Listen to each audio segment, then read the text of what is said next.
تپتی دھوپ پر ننگا بدن بلال حبشی کا زمین پر چت لٹا دیا گیا، بڑے بھاری گرم پتھر کو ان کے سینے پر رکھ دیا گیا، کہا کہ اے غلام بلال، جب تک ہمارے معبودوں کو تسلیم نہیں کرے گا اور جب تک اپنی زبان سے ان کی عبادت کا ڈنکا نہیں بجا لائے گا، ان کی حق گوئی نہیں کرے گا، اس وقت تک تیرا یہی حشر ہوگا۔ اس وقت بھی بلال حبشی نے کہا احد احد، جو کرنا ہے کر لو، چنگاری دل میں لگ گئی، بجھنے والی نہیں۔ استقامت دین میں حضرت بلال حبشی نے دکھائی، صرف زبان سے اللہ کو ہمارا رب نہیں کہا، رب اللہ نہیں کہا، بلکہ استقامت فی الدین کا مظاہرہ کیا۔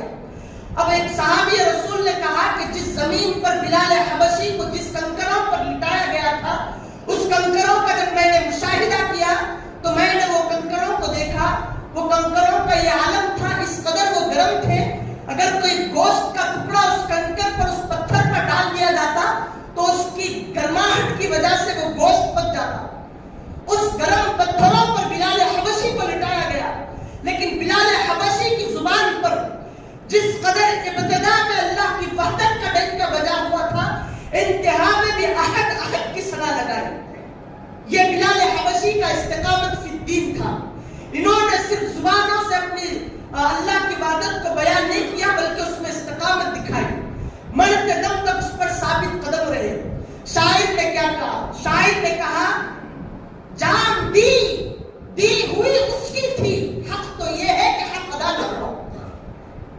یہ عاشقان رسول کا معاملہ ہے، انہوں نے جان دی، کہا کہ ہم نے اللہ کے راستے میں جان دی، اور یاد رکھو یہ جان ہماری کہاں سے ہوئی؟ یہ جان بھی تو اللہ کی ہے، اللہ کی چیز کو ہم نے اللہ کے راستے میں دیا، اس کا حق جاننا چاہتے ہو؟ سامعین محترم، کہا کہ حق تو یہ ہے کہ حق ادا نہ ہوا۔ حق اس وقت ادا ہوتا تھا جبکہ کوئی چیز ہماری ہوتی تھی، معلوم ہوا کہ بندے کی کوئی چیز اپنی ہے ہی نہیں، جان بھی ہے تو اللہ کی، مال بھی ہے تو اللہ کا، روح بھی ہے تو اللہ کا، وقت لمحے تمام چیزیں ہیں، اسلام بھی دینے والا اللہ، جان دی ہوئی اسی رب کی تھی۔ حق تو یہ ہے کہ حق ادا نہ ہوا۔ اگر ہماری کوئی چیز ہوتی تو حق ادا ہوتا، ہماری کوئی چیز ہی نہیں ہے کہ جس سے ہم حق ادا کر سکیں۔ پھر شاعر ایک عاشق نے کہا عشق آسان نہیں، اتنا بس اتنا سمجھ لیجئے، عشق کو آسان سمجھتے ہو، اگر عشق جاننا چاہتے ہو تو بلال حبشی کی سیرت پڑھو، صدیق اکبر کی سیرت کو کھنگالو، فاروق اعظم کی سیرت کو کھنگالو، تمام عاشقان خدا کو دیکھو، پھر جب کہو گے کہ عشق آسان نہیں، اتنا بس اتنا سمجھ لیجئے، ایک آگ کا دریا ہے اور ڈوب جانا ہے۔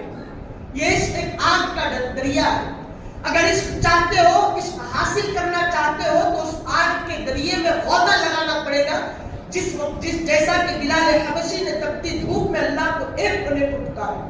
یہ استقامت فی الدین ہے۔ ہم صرف اپنی زبانوں سے اللہ کو ایک کہتے ہیں مگر اس کے حق کو ادا نہیں کر سکتے۔ اسی لیے حضور اللہ تعالیٰ نے، حضور پاک علیہ السلام نے صحابہ کو اصحاب النجوم نہیں کہا کہ میرے صحابہ ستاروں کے مانند، ایسے ہی نہیں کہا۔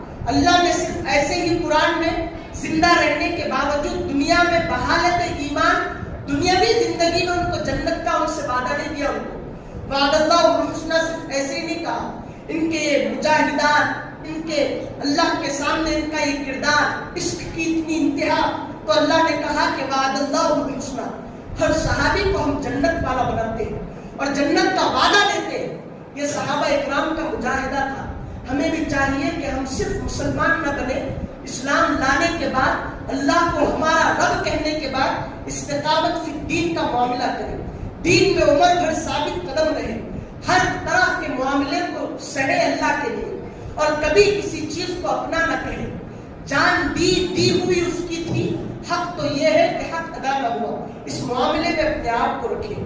ہر چیز ہم سے جو جڑی ہوئی ہے وہ ہماری کوئی چیز نہیں بلکہ وہ اللہ کی عطا کردہ چیز ہے، تو جب کوئی چیز اللہ کی ہے تو اس کو اللہ ہی کے حوالے کیا جائے، اپنے پاس اس کو جمع نہ کریں۔ اللہ سے دعا کرتا ہوں کہ اللہ تعالیٰ کہنے اور سننے سے زیادہ نیک عمل کی توفیق عطا فرمائے۔